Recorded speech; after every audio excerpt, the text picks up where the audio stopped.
Porque dice que tienen que ingresar varios datos previos a los resultados del primer parcial de este semestre. Tienen que publicar los finales del semestre, del primer semestre, la escuela de junio, asignaciones, la recuperación y por último vendrán los parciales de este segundo semestre. Así que vamos a tener un poquito de paciencia para que se haga la publicación de las notas, tanto de la recuperación como del primer parcial. Luego, también en el tema de los exámenes extraordinarios, pues voy a consultar si puedo. Yo ya estaba pensando hacer mi examen cuanto antes, pero voy a consultar si hay que esperar a que se publiquen las notas para hacer el extraordinario.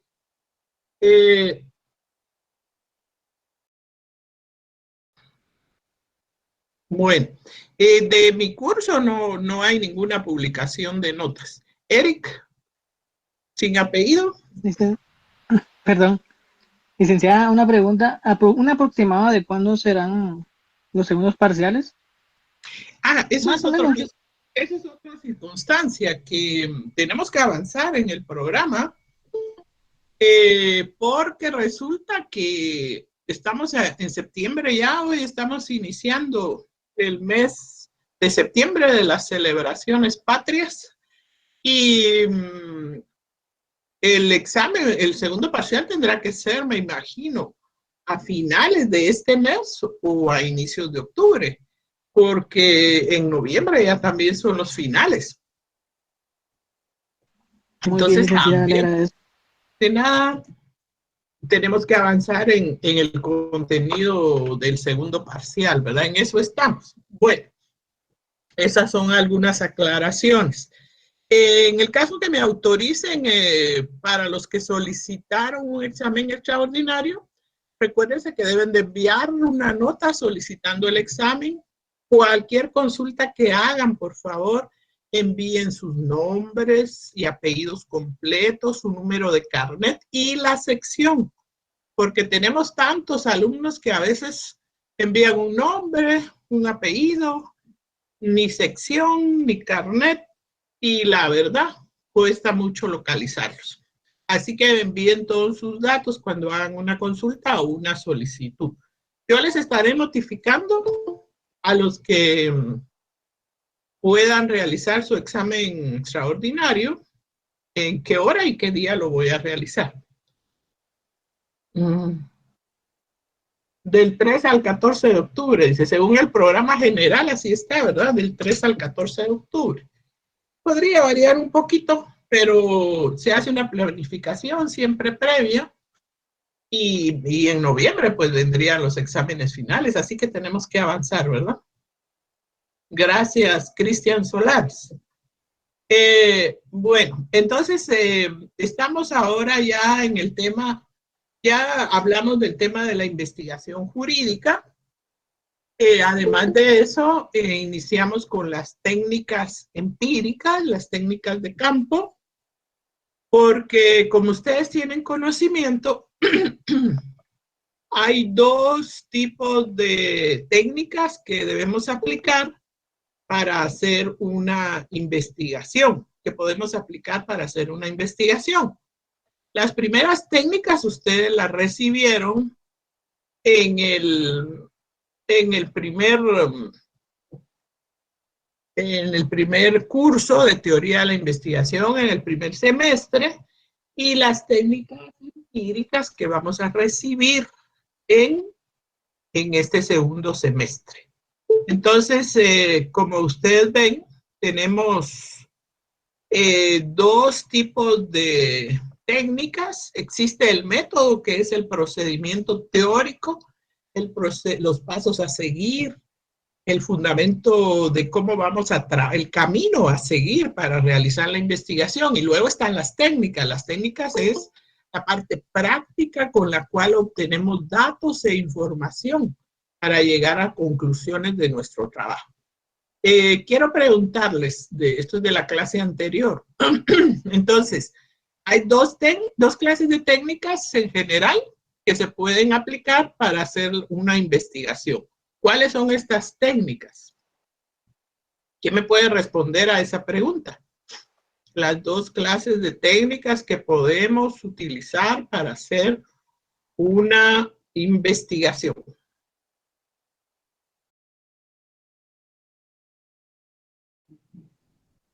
A ver, La observación era una, licenciada, perdón. Sara Gordillo. Sara Gordillo. La observación era una, licenciada. Buenas noches. La observación es una técnica empírica. Entonces, en general, las técnicas que usted se refiere son las técnicas empíricas, ¿verdad? ¿Y cuáles son las otras? Cualitativas. Cualitativas. Técnicas cualitativas pueden ser empíricas, ¿verdad? Pero hay dos grandes grupos de técnicas que aplicamos para hacer una investigación. Heather Beatriz García Cetino. Son las técnicas bibliográficas y las técnicas de campo o empíricas. Correcto, Heather Beatriz García. Aquí estoy anotando los que participan. Sí, están las técnicas bibliográficas, que son las que utilizamos para recolectar datos e información teórica. Y luego están las técnicas empíricas que nos permiten recolectar información directamente de la realidad del fenómeno, de los sujetos involucrados en el fenómeno, y vamos al campo y recogemos esta información. Gracias por las respuestas. Bueno, entonces hablando de la observación, recordarán que les compartí esta presentación. La observación, pues para realizar la técnica de la observación utilizamos el sentido de la vista, ¿verdad? Para hacer una observación. Dice observar es ver sencillamente con intención de ver más allá de la superficie de los casos. Se trata de una destreza habitual de la vida cotidiana que se sistematiza metodológicamente y se utiliza en la investigación. Porque nosotros normalmente hacemos observación en nuestra vida cotidiana. Cuando hay un choque en el periférico, en la calzada Roosevelt, por donde ustedes vivan, normalmente todos quieren observar qué es lo que está pasando, ¿verdad? Y paran y se hace un gran congestionamiento solo por la curiosidad de poder querer observar y ver qué es lo que está pasando. Entonces, hay una observación cotidiana, normal, pero hay otro tipo de observación que hacemos para hacer una investigación. ¿Cómo se le llama a ese tipo de observación que tenemos que aplicar para hacer una investigación? Pregunto.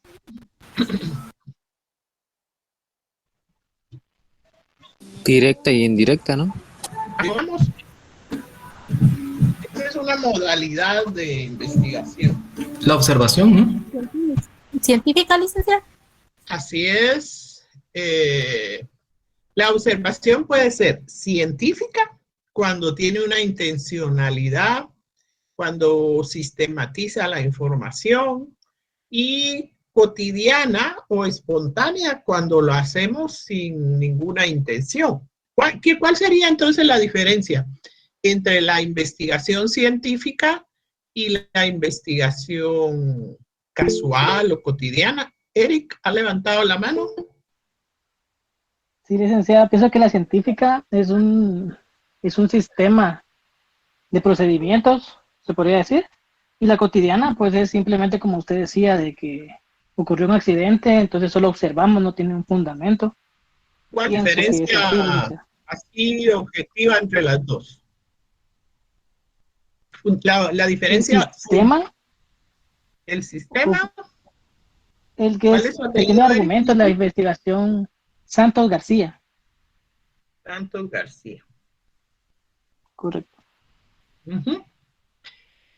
¿Hay alguien más, además de Eric, que me pueda explicar mejor cuál es esa diferencia entre la investigación científica y la investigación cotidiana o casual? Milvia Corina Guevara. Sí, licenciada, buenas noches. Creería que la diferencia está en que la científica pues, debe cumplir con los pasos del método científico y la cotidiana pues es empírica, no tiene un objetivo. Sí, definitivamente para hacer una investigación científica tenemos que cumplir con los pasos del método científico. Pero, ¿qué haría la diferencia si yo quisiera decir, voy a hacer una investigación científica o simplemente voy a hacer una investigación cotidiana, espontánea, natural? Anderson Eduardo Agustín Torres. Buenas noches, Lick. Que la investigación científica tiene un objetivo claro y la no científica no. Correcto. Ahí sigue, como dicen en las escuelitas de primaria, ¿verdad? Una estrellita para Anderson Eduardo, porque la diferencia entre la investigación científica y la cotidiana es el objetivo, la razón por la cual nosotros hacemos nuestra investigación. Cuando vamos a aplicar una técnica de observación,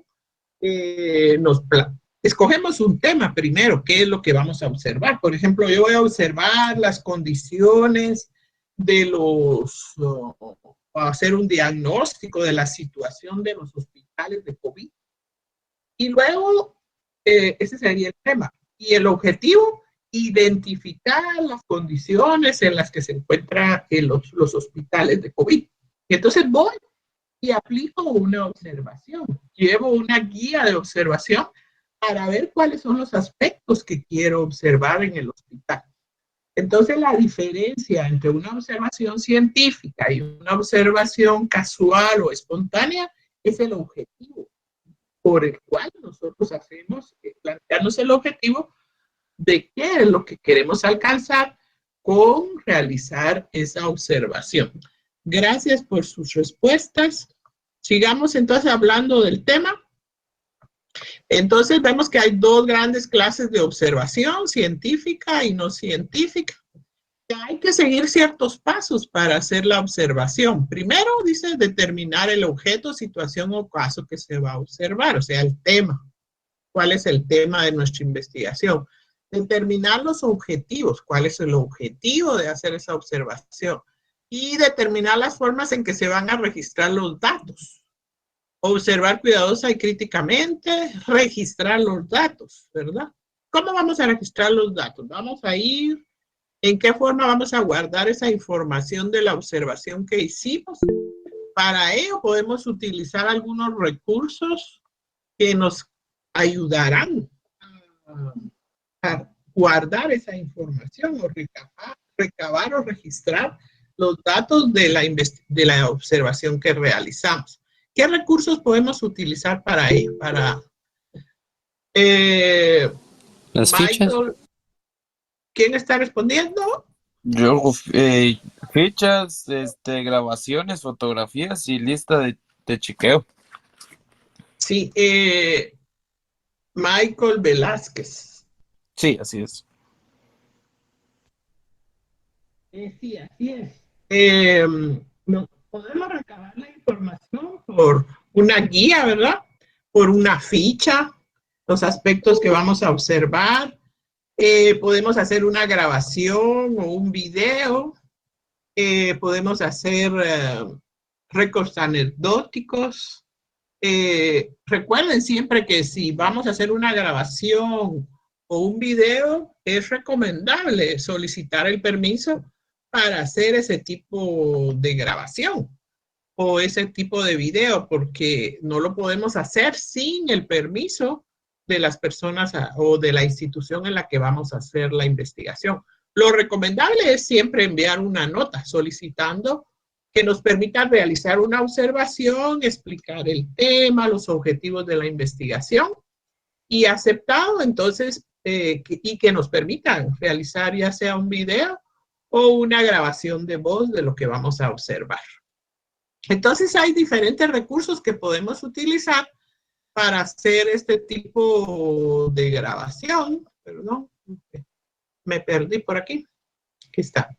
Y después de recabar los datos, pues lo analizamos, lo interpretamos por nuestra cuenta, elaboramos conclusiones y recuerden que siempre es importante elaborar un informe, ¿verdad? Un informe de la observación que realizamos. Y mejor si lo hacemos el mismo día o a más tardar el siguiente día, porque muchas veces se olvida lo que fuimos a observar o lo que vimos, ¿verdad?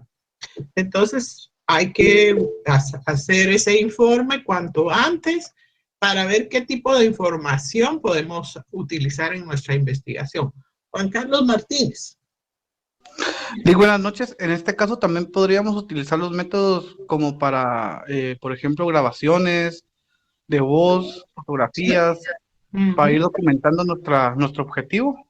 Correcto. Lo recomendable, pues, lo ideal sería, ¿verdad?, que pudiéramos hacer una grabación o un video, pero siempre que nos permitan hacerlo, porque dentro de los principios éticos de la investigación, no podemos hacer una grabación o un video si no nos han permitido realizarlo. Bueno, entonces, y no olviden que al terminar el trabajo, analizar los datos y elaborar un informe de la observación que realizamos. De la observación científica hay diferentes modalidades, diferentes modos de realizar una observación. Por ejemplo, la primera sería hacer observación directa o indirecta, ¿verdad? ¿Cuál es la observación directa? Pues cuando el observador participa directamente, el observador es el que hace la observación, y la indirecta sería cuando no la realiza. ¿Cuál sería entonces la pregunta es, ¿cuál sería la diferencia entre la observación directa o indirecta? ¿Qué hace la diferencia?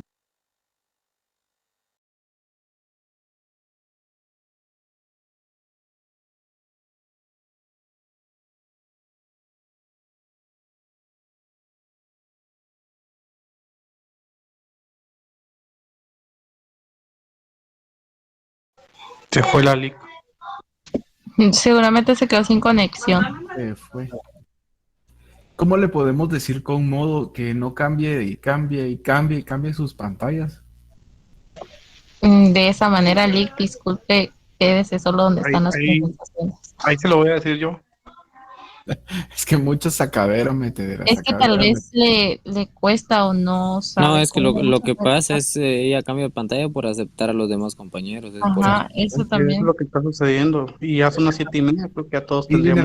Viene la LIC. Disculpen, creo que toqué algo y me salí, ¿verdad? Del sistema.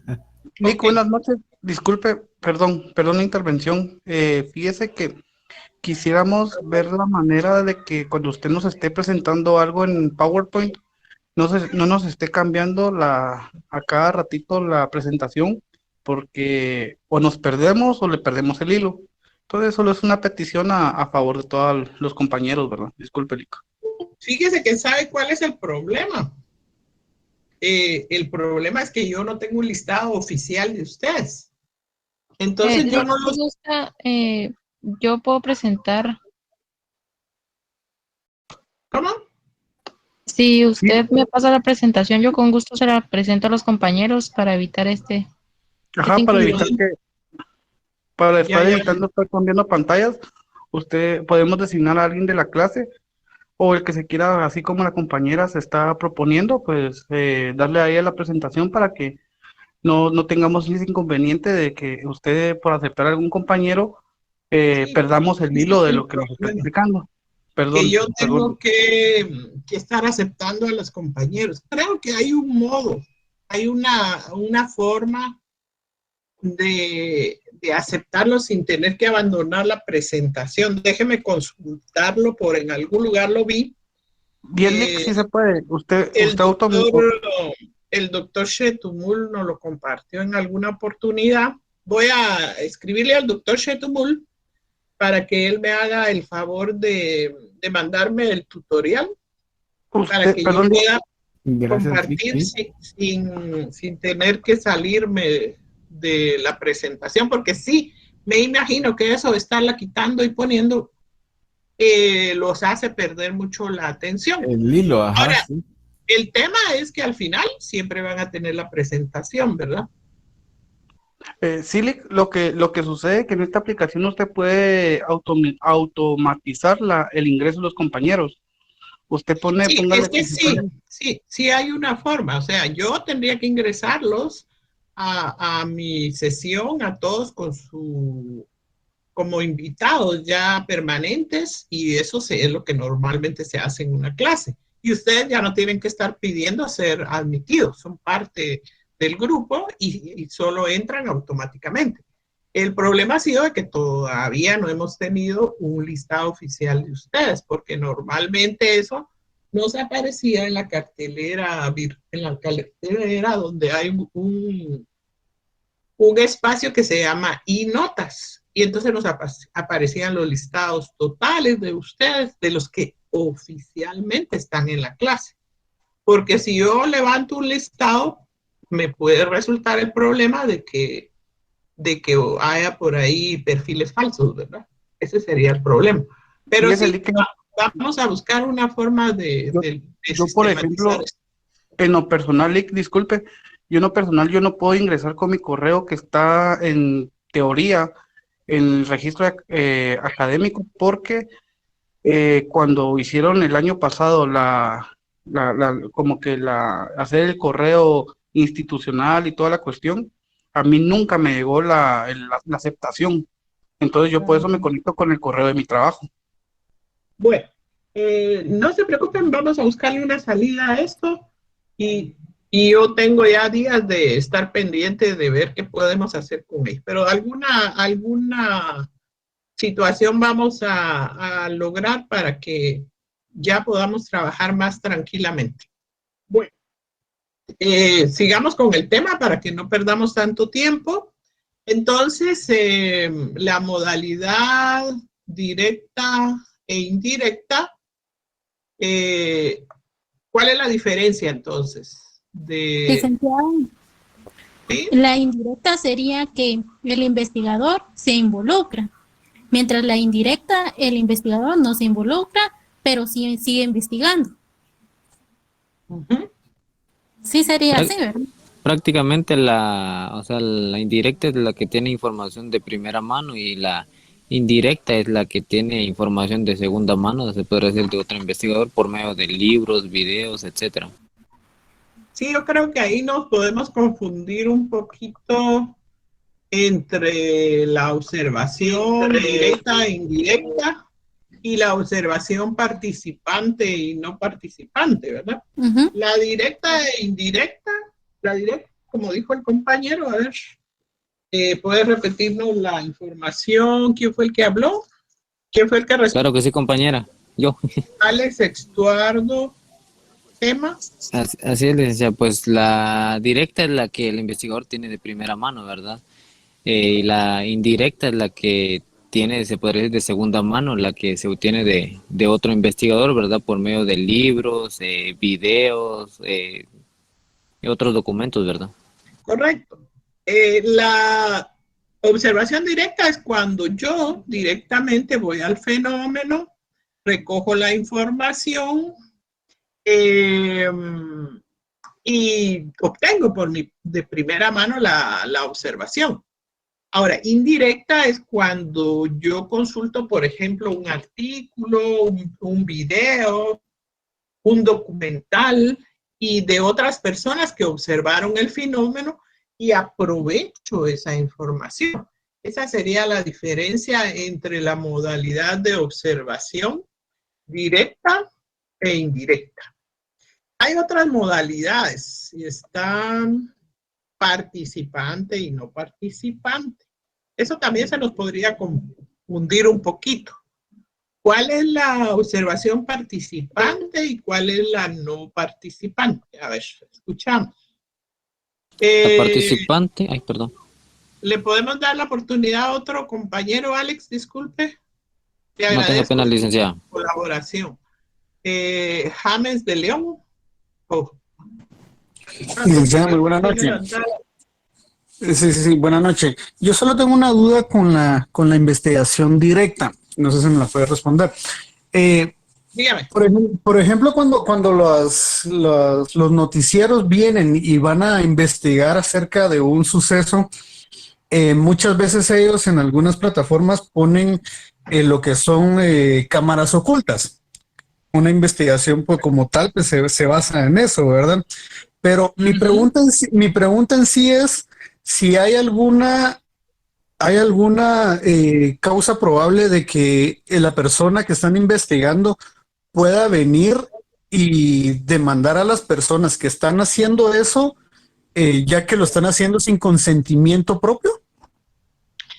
Pues mire, en el tema de una investigación formal, una investigación científica, usted en su trabajo de investigación no puede compartir ese tipo de información en la cual la persona no autorizó que se divulgara. Ahora, tendríamos que ver en el tema de evidencias penales, ¿verdad? Si esto es posible. Porque usted se ha dado cuenta que ahora hasta los teléfonos intervienen y toman... Sí, de hecho,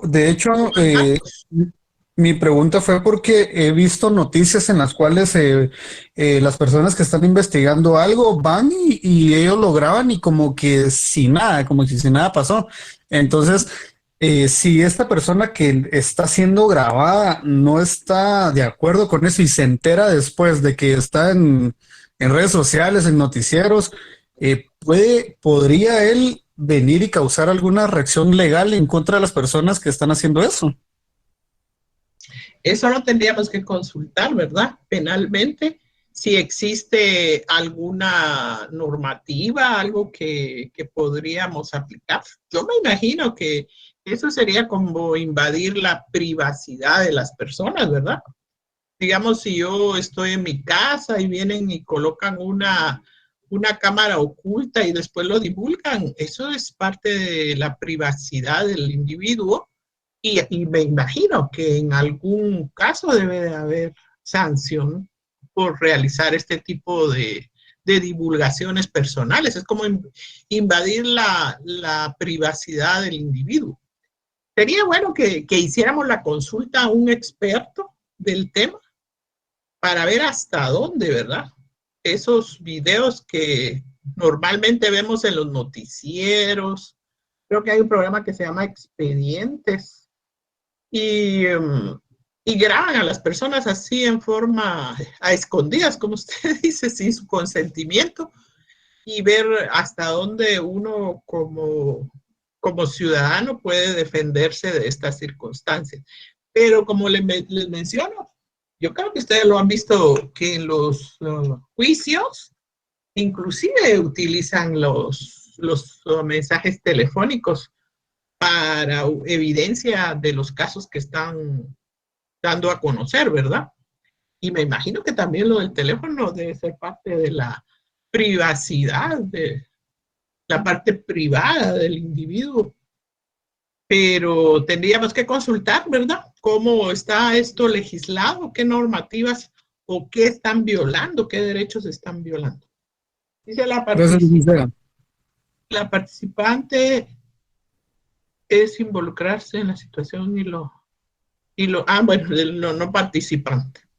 Entonces, se los dejo como tarea. Yo también voy a ver cómo investigo este tema. ¿Hasta qué punto es legal o no divulgar esos videos y esa información que el sujeto no ha permitido o autorizado que se divulgue? Por lo menos en investigación no se puede hacer. La investigación científica tiene principios éticos. Y si usted, para hacer una grabación, para hacer una entrevista, tiene que solicitárselo al sujeto, ¿verdad?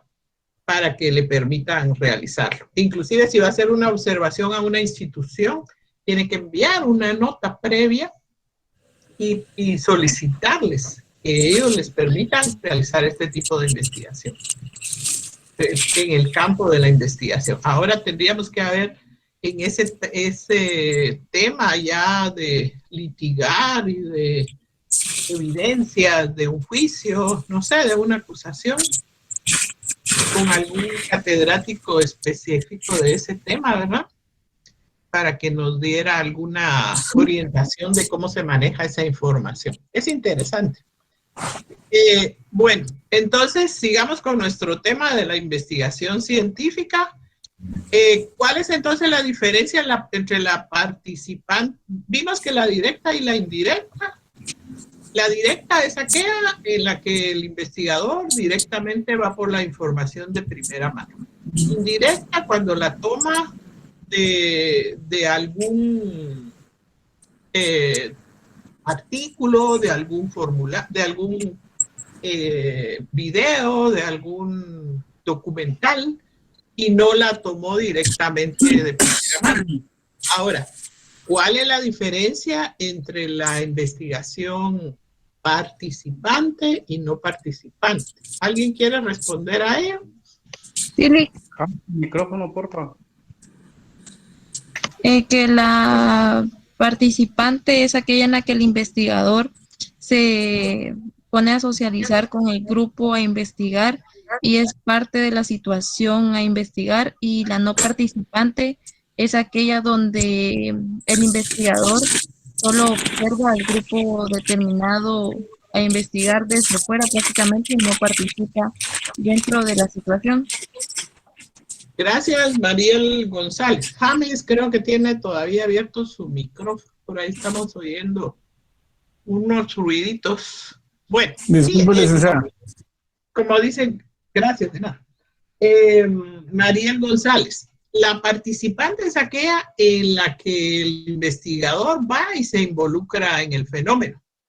Eso se aplica más que todo para la investigación cualitativa. ¿Se recuerdan de la investigación etnográfica? El investigador va a la comunidad, inclusive se queda a vivir en la comunidad una temporada y trata de ser parte de la comunidad y dentro de la comunidad observar lo que está investigando. Entonces ahí él es participante. Y cuando solo llegamos y vamos a la comunidad y pasamos una guía de observación y hacemos nuestra observación, esa sería no participante. Pero yo considero que la no participante aplica más cuando se trata de investigación cuantitativa, porque llevamos una guía con los aspectos que vamos a ir a observar y solo vamos chequeando, o grabando o haciendo una grabación de voz o de video un día y hacemos la observación y nos retiramos. Pero si queremos ser participantes, debemos de convivir, por ejemplo, en la comunidad garífuna, en la comunidad xinca, en la comunidad maya, y convivir con ellos y ser parte del fenómeno. Esa sería la diferencia entre la participante y no participante. Luego tenemos otra modalidad que sería observación estructurada y no estructurada. A ver, ¿quién me quiere explicar cuál es la diferencia entre la observación estructurada y no estructurada?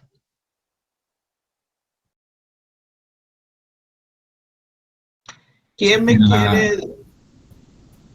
Anderson, Eduardo.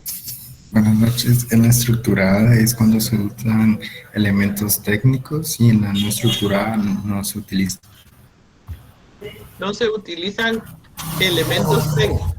Sí, como las fichas. ¿Hay alguien que pueda ampliarnos un poquito más este tema de lo estructurado y no estructurado? Johnny, Alexander. Sí, buenas noches, licenciada, compañeros, buenas noches. Pues fíjese que yo aquí estaba leyendo rapidito y en la estructurada nos dice que ya se tiene como que un procedimiento para analizar cierta información. Y en la no estructurada, de primero se recaba toda la información y después se arma una estructura para analizarla. ¿Alguien más quiere dar otra explicación por ahí? Licenciada, esto sería la no estructurada, sería como empírica, y la estructurada sería científica. No, miren, puede hacerse una investigación científica estructurada y una no estructurada. En la estructurada usted llevaría una guía de observación, llevaría los recursos técnicos como una videograbadora, una grabadora de voz, y ya la lleva establecida, como qué es lo que va a ir a observar. Y la no estructurada podría ser en el caso de que usted vaya a hacer una investigación libre de un fenómeno. Por ejemplo, si usted dice que en una comunidad están ocurriendo linchamientos, va y hace una observación libre, aunque tiene un tema, ¿verdad? Los linchamientos. Y no es recomendable llegar sin ningún lineamiento de lo que vamos a ir a observar, sino que tenemos ya por lo menos una lista de temas o de aspectos que vamos a ir a observar. Entonces caemos otra vez en la tipo de investigación que se realice.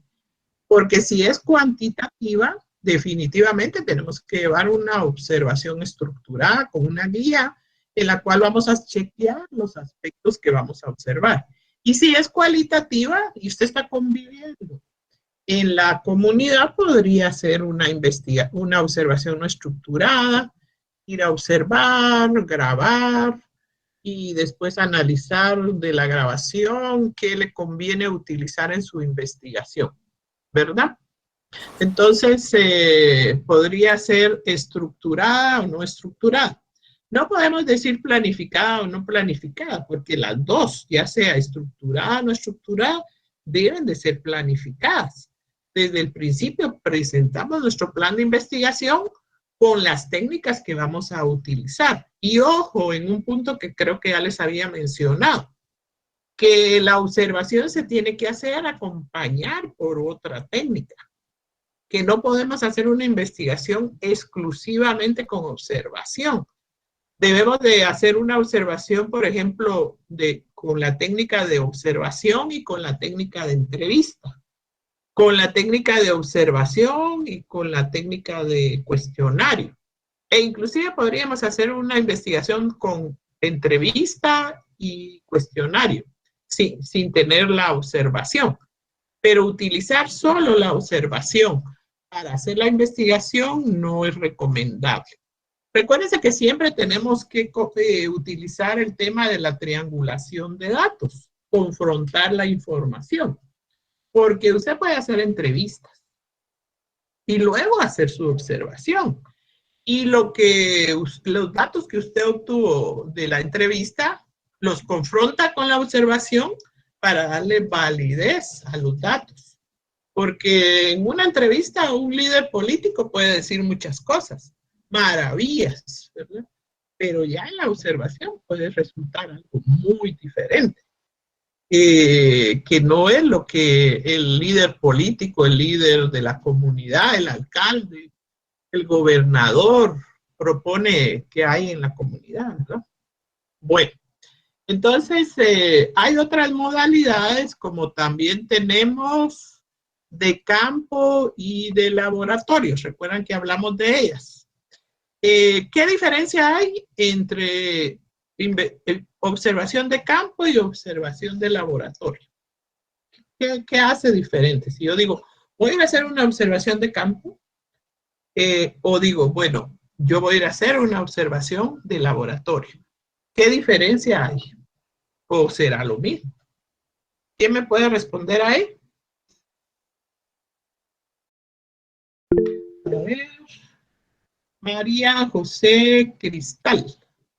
¿La escuchamos, María? Buenas noches, Lick. Bueno, la observación de campo es la que se efectúa en el lugar donde se dan los hechos, donde se da el fenómeno. y la de laboratorio es preparada previamente en lugares ya preestablecidos. Correcto. Es donde se observan comportamientos. Sí, muy bien. ¿Alguien puede agregar algo? ¿Quiere agregar algo?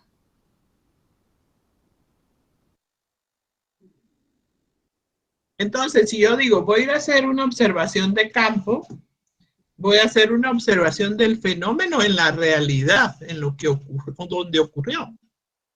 Por ejemplo, el tema de los linchamientos. Voy a la comunidad donde se realizan los linchamientos, porque ahí están ocurriendo los linchamientos y hago la observación, ya sea estructurada, no estructurada, o me voy a la comunidad y me involucro con ellos, vivo ahí una temporada para ver cómo ocurre este fenómeno. Esa sería de campo, en la realidad del fenómeno. Ahora, de laboratorio, pues nos dice que es un laboratorio, es un lugar cerrado, preparado para hacer ese fenómeno, como el tema de los científicos que investigan las vacunas, ¿verdad? Tienen un laboratorio donde preparan la vacuna, llevan a las personas a ese lugar, les aplican las vacunas, probablemente se quedan una temporada por ahí para ver cuáles son los efectos de la vacuna. Ya es algo preparado, no es un fenómeno natural que ocurre en forma natural. Y luego, pues, se inferirán las conclusiones del trabajo, del experimento realizado. También podríamos hacer un laboratorio de la conducta de los seres humanos, por ejemplo, en un hogar para menores, ponerlos en circunstancias diferentes, darles la oportunidad de practicar deportes, de aprender un oficio, de tener educación, de recibir a sus familiares, y esto para ver qué conducta adquieren los menores, si cambian su conducta, si mejoran su conducta con los estímulos que se les dan. Entonces es preparado ese lugar como un laboratorio para ver qué resultado da. Entonces hay diferencia entre la observación de campo y la observación en un laboratorio. Sara Gordillo. Licenciada, una consulta. Por ejemplo, en una pregunta de examen, ¿cómo sería estructurada una pregunta donde la respuesta tenga que ser, digamos, observación de campo y no se confunda con la observación participante o participativa? Es que, mire, también la observación de campo la puede hacer usted sin convivir en el lugar. O sea, la observación de campo es en la que se hace en la realidad del fenómeno. Esa sería la mejor definición. Sea ya que usted que haga una visita por un día, que a usted la manden a una comunidad de Huehuetenango, y usted va a hacer una observación de campo. Yo tengo una compañera que se va a Huehuetenango en avión, ella hace investigación social y va un día a la comunidad, va en avión, llega como a las 7 de la mañana, pasa el día ahí haciendo su observación, en la noche duerme y el siguiente día viene en un hotel y viene de regreso el siguiente día. Esa es una observación de campo, pero ella no es participante de la comunidad. Participante de la comunidad sería que ella llegara a la comunidad, hubiera un alejamiento, estuviera un periodo de tiempo ahí observando el fenómeno, pero no solo por un día o por un rato, ¿verdad? Esa sería la diferencia. Gracias. Bueno, también tenemos la modalidad individual y en equipo. A ver, ¿quién me puede ayudar con esto?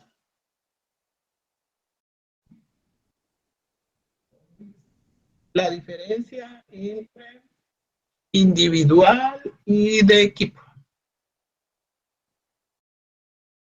¿Cuál es la diferencia entre una observación individual y una observación de equipo?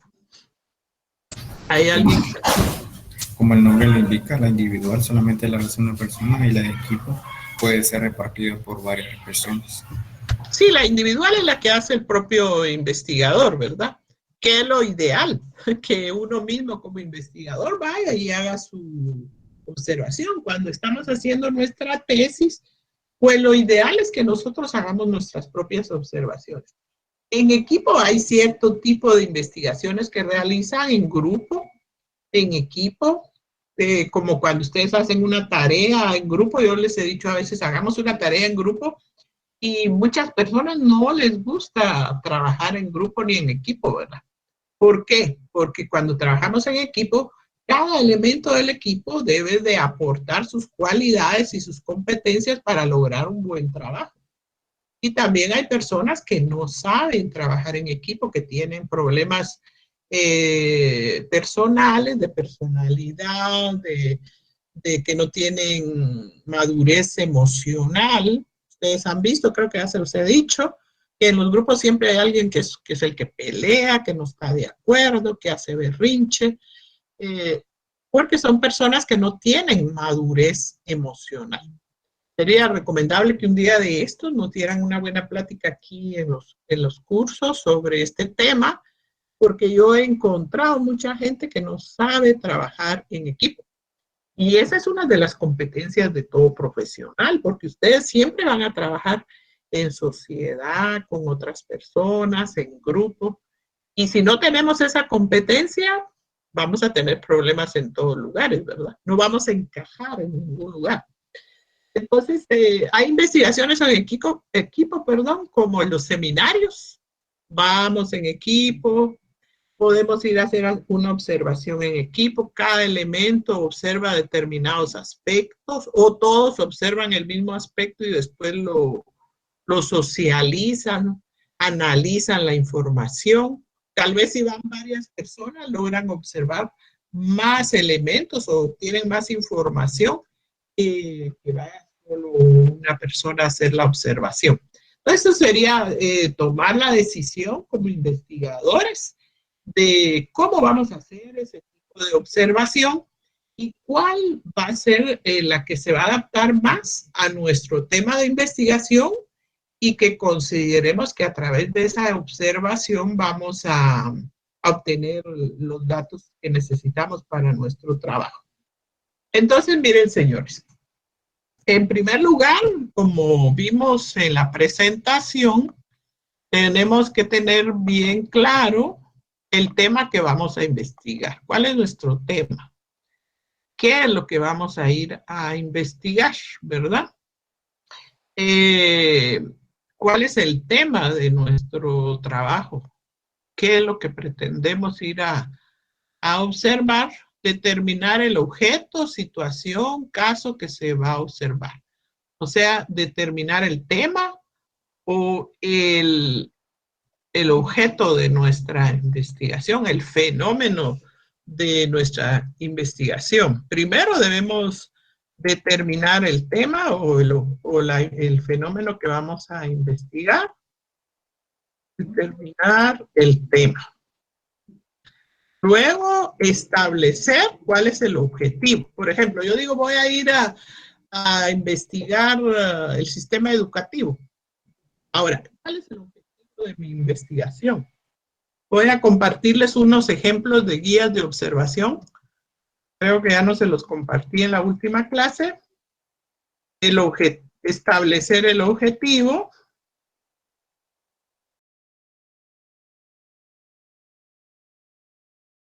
Y luego, con eso, si ya tenemos claro cuál es el objeto de nuestra observación, cuál es nuestro objetivo, elaborar la guía de observación, ¿verdad?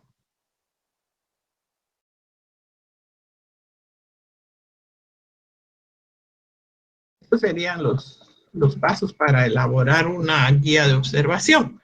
Bueno, déjenme compartirles entonces un par de ejemplos que tengo por aquí. Vamos a ver esta primero.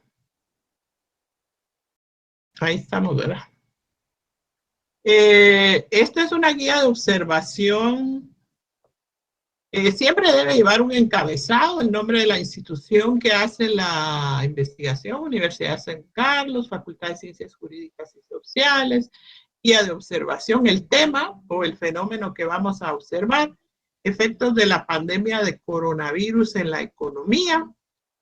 ¿Cuál es el objetivo de esta observación? Identificar las medidas de prevención en los establecimientos comerciales por la causa de la pandemia de coronavirus, ¿verdad?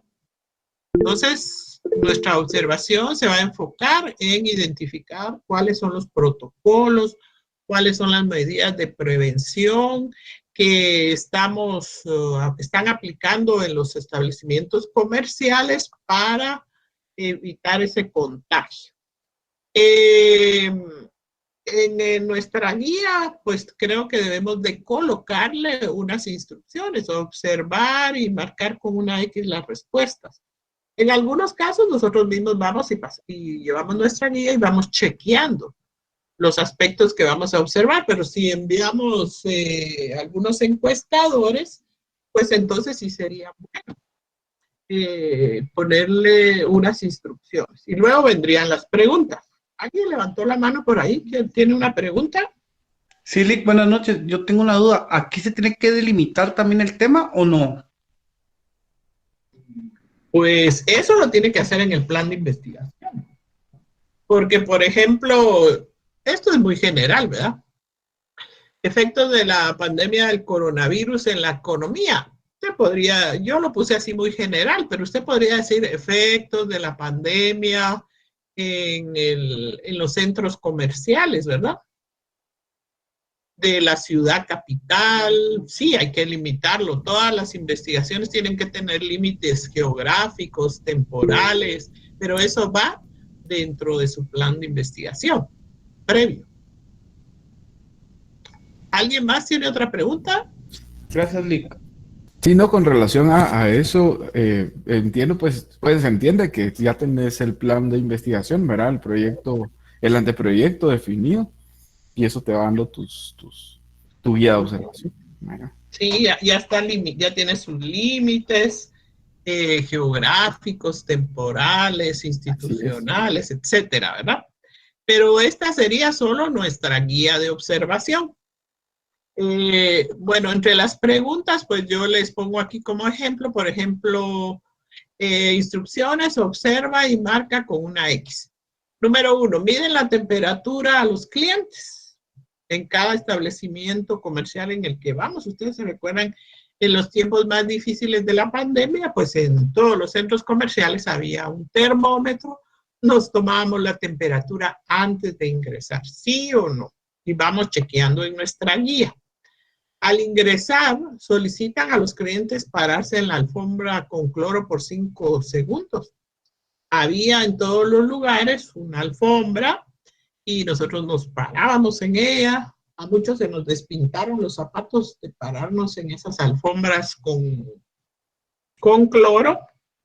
¿Sí o no? Vamos chequeando. Le solicitan aplicarse gel en las manos. En todos lados nos daban un poquito de gel. ¿Sí o no? Solicitan utilizar mascarilla al ingresar. Ahorita creo que ya no es del todo obligatorio usar la mascarilla, especialmente en otros países. Ya la gente no usa más las mascarillas, pero nosotros en Guatemala aún nos guardamos utilizando las mascarillas, ¿verdad? Permitir el ingreso de un número reducido, o permiten el ingreso a un número reducido de clientes, ¿sí o no?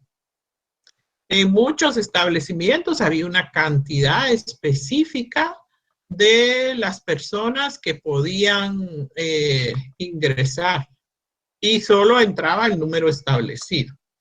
Después podríamos hacer también, por ejemplo, cuáles son los protocolos en la caja, ¿verdad? Para los pagos. Te recuerdo que habían hasta unas marquitas, todavía las hay en muchos lugares, para guardar la distancia entre los que tenían que pagar. Un vidrio entre el cajero o un apartado de plástico para que no hubiera contagio para el cajero y para el cliente. Entonces, en esa guía podemos ir anotando todos los aspectos que nos interesa observar. Y llegamos con nuestra guía de observación y vamos chequeando todos esos aspectos que son parte de nuestra investigación. Entonces, para elaborar la guía debemos de tener un tema, que va a ser nuestro tema o el fenómeno que vamos a observar, establecer un objetivo y luego los aspectos que vamos a ir a ver en la observación que vamos a realizar. Otro ejemplo, vamos a por aquí tengo otro que les quiero compartir. Vamos a ver.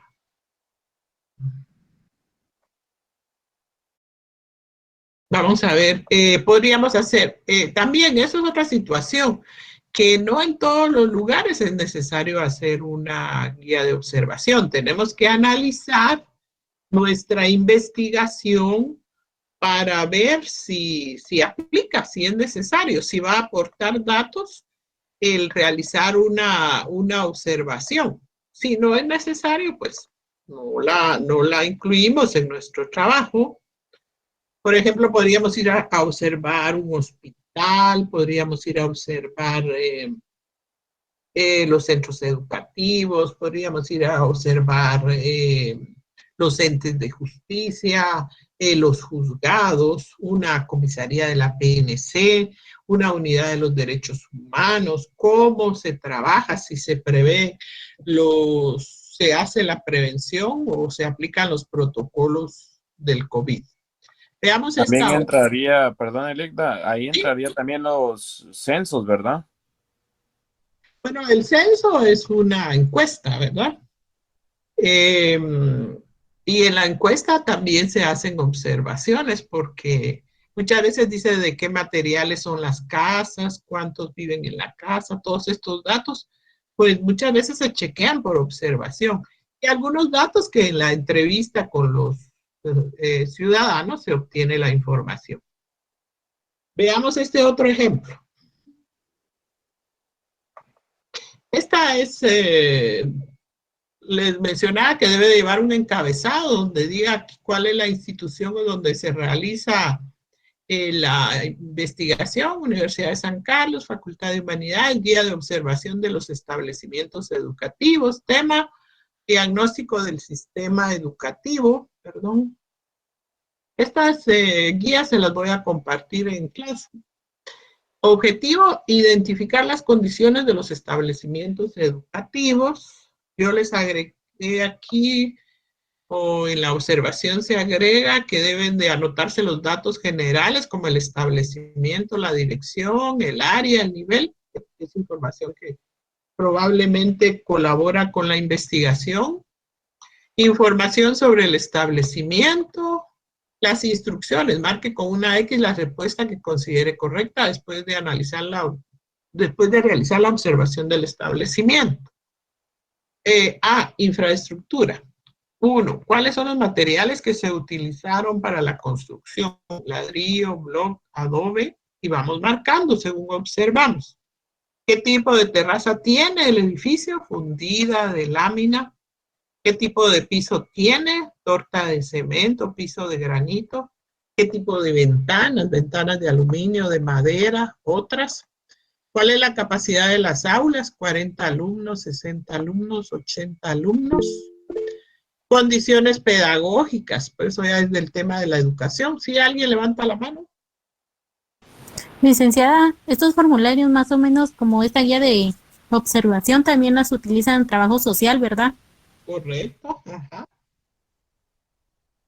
Cuando van a hacer diagnósticos en las comunidades también, ¿verdad? Pueden llevar su guía de observación y hacer todas estas observaciones e ir marcando.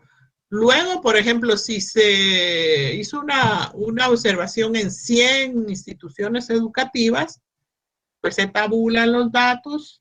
Si de las 100, por ejemplo, y hacemos gráficas, ¿verdad? Tabulamos los datos y hacemos gráficas.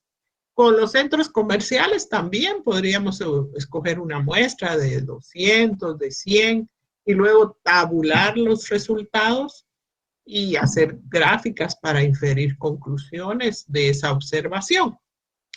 Condiciones pedagógicas, dice sobre el salón de clases, posee el edificio de aulas suficientes para el número de alumnos. El aula tiene suficiente ventilación y luz, las aulas tienen mobiliario adecuado, están los salones pintados y limpios, hay material didáctico. Podríamos agregar, hay tecnologías, ¿verdad? Sobre el edificio, ¿posee servicio de agua? ¿Sí o no? ¿Posee energía eléctrica? ¿Sí o no? ¿Tiene servicios sanitarios? ¿Sí o no?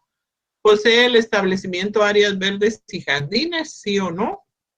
¿Hay un salón de usos múltiples? ¿Sí o no? ¿Hay un salón para reunión de profesores? ¿Posee cocina para elaborar la refacción escolar? ¿Posee laboratorios científicos? Y podríamos hasta dejar un espacio para comentarios, observaciones o conclusiones que obtenemos en el momento de hacer la observación. Entonces, en la guía de observación incluimos todos esos aspectos que nos interesa para nuestra investigación, ¿verdad? Y cuando escogemos un tema, pues lo que tenemos que hacer es establecer si realmente la observación nos va a aportar datos y si es valiosa para nuestra investigación y elaborarla, ¿verdad? Escoger el tema. Bueno, ya tenemos un tema de investigación, determinar cuál es el tema o el fenómeno que vamos a observar, establecer el objetivo y elaborar la guía de observación. La guía como esta, más que todo, es aplicable en la investigación cuantitativa. Luego, si se trata de investigación cualitativa, pues podríamos hacer una guía mucho más flexible, solo con los aspectos generales que vamos a observar y hacer una grabación de lo que vamos observando, ¿verdad? Yo quiero que ustedes hagan el ejercicio y elaboren una guía de observación en la práctica. Que establezcan un tema para hacer de la investigación, elaboren un objetivo y una guía parecida a las que para investigación cuantitativa como la que yo les compartí. Entonces ese va a ser realizar el ejercicio de elaborar una guía de observación. Trabájenlo para la siguiente clase y si alguno de ustedes quiere compartirlo, háganlo, trabájenlo, lo van a trabajar en un Word y entonces lo podemos compartir aquí en el aula para ver cómo quedaron esas guías de observación. Se los dejo entonces como un ejercicio de elaborar una guía de observación. Ahora, en forma individual, por favor. Una guía de observación para la siguiente clase. Entonces, en la siguiente clase vamos a tener la oportunidad de compartir con los compañeros, los que hicieron su guía o los que nos dé tiempo, no todos, porque somos muchos, pero algunos que quieran compartirla, lo pueden compartir con un Word y ver qué temas escogieron para hacer esta guía de observación. Entonces, señores, yo les voy a compartir la presentación de la observación, los dos ejemplos de las guías en Classroom y en la siguiente clase, pues, vemos los ejemplos. Vamos a ver cómo quedan esos ejercicios que ustedes hagan, ese ejercicio de elaborar una guía de observación. No se queden solo con la teoría, sino que traten de hacer la práctica también, para que vayamos haciendo un ejercicio de las guías de las diferentes técnicas empíricas. Bueno, ¿hay alguna otra pregunta? En el aula hoy tenemos 65 alumnos que ingresaron. Sí, Sara Gordillo. Una consulta, licenciada, perdone. Las últimas diapositivas que usamos son las mismas que usamos hoy o hay unas anteriores que están pendientes de subirse al Classroom. Pues la verdad creo que no he compartido con ustedes ninguna de este segundo parcial, ¿verdad? No, licenciada. Entonces, tenemos pendientes las de la investigación jurídica y las de la observación. Se las voy a compartir. Y denle una miradita a los documentos de hoy para que hagan su ejercicio de elaborar una guía de observación. No tiene que ser una guía de 50 aspectos, puede ser unos 5 o algo así. Y la compartimos aquí en clase. Bueno, entonces vamos a llegar hasta aquí el día de hoy. Les deseo una feliz noche y nos vemos, primero Dios, la siguiente clase.